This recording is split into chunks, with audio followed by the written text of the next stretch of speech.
Liquor scam కేసులో బెంగళూరులో అరెస్టైన మాజీ ఎమ్మెల్యే చెవిరెడ్డి భాస్కర్ రెడ్డిని విజయవాడ సిట్ కార్యాలయానికి తీసుకొచ్చారు అధికారులు. చెవిరెడ్డితో పాటు వెంకటేష్ నాయుడును కూడా సిట్ కార్యాలయానికి తీసుకొచ్చారు.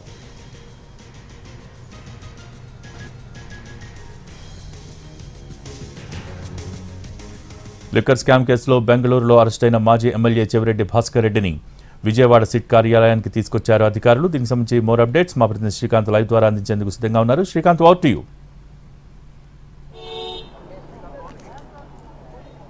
కొద్దిసేపటి క్రితమే లిక్కర్ స్కామ్ లో బెంగళూరులో అరెస్ట్ అయినటువంటి వైసీపీ మాజీ ఎమ్మెల్యే చెవిరెడ్డి భాస్కర్ రెడ్డిని సిట్ అధికారులు ప్రస్తుతం మనం చూస్తున్నటువంటి విజయవాడ సిట్ కార్యాలయానికి అయితే తీసుకొచ్చారు. నిన్న రాత్రే చెవిరెడ్డి భాస్కర్ రెడ్డిని ఆయన సన్నిహితుడిగా ఉన్నటువంటి వెంకటేష్ నాయుడు ఇద్దరిని కూడా బెంగళూరులో విజయవాడ నుంచి వెళ్లినటువంటి సిట్ అధికారులు అయితే అరెస్ట్ చేసి అదుపులో తీసుకున్నారు. రాత్రి బయలుదేరినటువంటి అధికారుల బృందం 11:30 గంటల సమయంలో విజయవాడలో ఉన్నటువంటి సిట్ కార్యాలయానికి అయితే ఇద్దరిని తీసుకొచ్చింది. ప్రస్తుతం సిట్ కార్యాలయంలో అటు చెవిరెడ్డి భాస్కర్ రెడ్డిని ఆయన సన్నిహితుడిగా ఉన్నటువంటి వెంకటేష్ నాయుడు వీళ్ళిద్దరిని అరెస్ట్ చేశారు. వీళ్ళిద్దరిని అయితే సిట్ అధికారులు విచారిస్తున్నారు. కేసులో A34 గా వెంకటేష్ నాయుడు, A38 గా చెవిరెడ్డి భాస్కర్ రెడ్డి ఉన్నారు.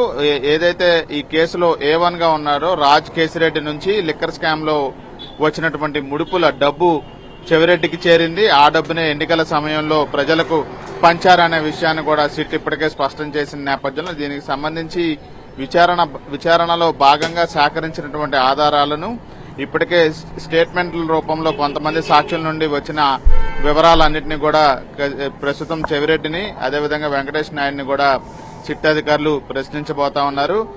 ఈ విచారణ అయిన తర్వాత ఇక్కడ నుంచి చెవిరెడ్డిని వెంకటేష్ నాయుడిని వైద్య పరీక్షల నిమిత్తం ప్రభుత్వాసుపత్రికి తరలిస్తారు. వైద్య పరీక్షలు అయిన తర్వాత విజయవాడలో ఉన్నటువంటి ఏసీబీ కోర్టులో హాజరుపరుస్తారు. నిన్నే చెవిరెడ్డి దగ్గర గన్మెన్ గా పనిచేసినటువంటి మదన్ రెడ్డి కూడా సిట్ అధికారులు బలవంతంగా స్టేట్మెంట్లు రికార్డ్ చేస్తున్నారని కూడా డీజీపీకి లేఖ రాయడం అనేది కలకలం రేపింది. ఆ తర్వాత హైకోర్టులో కూడా పిటిషన్ కూడా వేసిన నేపథ్యంలో చెవిరెడ్డి వ్యవహారాన్ని పోలీసులు అయితే అటు సిట్ అధికారులు కూడా సవాల్గా తీసుకున్నారు. ఎటువంటి బలవంతపు స్టేట్మెంట్లు రికార్డు చేయటం లేదు, పారదర్శక విచారణ చేస్తున్నాము. పూర్తి స్థాయిలో విచారణలో చెవిరెడ్డి పాత్రను గుర్తించిన తర్వాతే కేసులో నిందితుడిగా చేర్చి అరెస్టు చేశామనే వివరాలను సిట్ కూడా స్పష్టంగా చెబుతున్న నేపథ్యంలో మొత్తం నిందితుల సంఖ్య ఇప్పటికీ 39కి చేరుకుంది. అరెస్టు చేసిన నిందితుల సంఖ్య చెవిరెడ్డితో కలిపి 9కి కూడా చేరుకున్న నేపథ్యంలో ఇక్కడ ప్రొసీజర్ అంతా విచారణ అంతా అయిన తర్వాత వైద్య పరీక్షలు నిర్వహించి చెవిరెడ్డిని న్యాయస్థానంలో అయితే హాజరుపరచబోతా ఉన్నారు. Thank you Srikanth.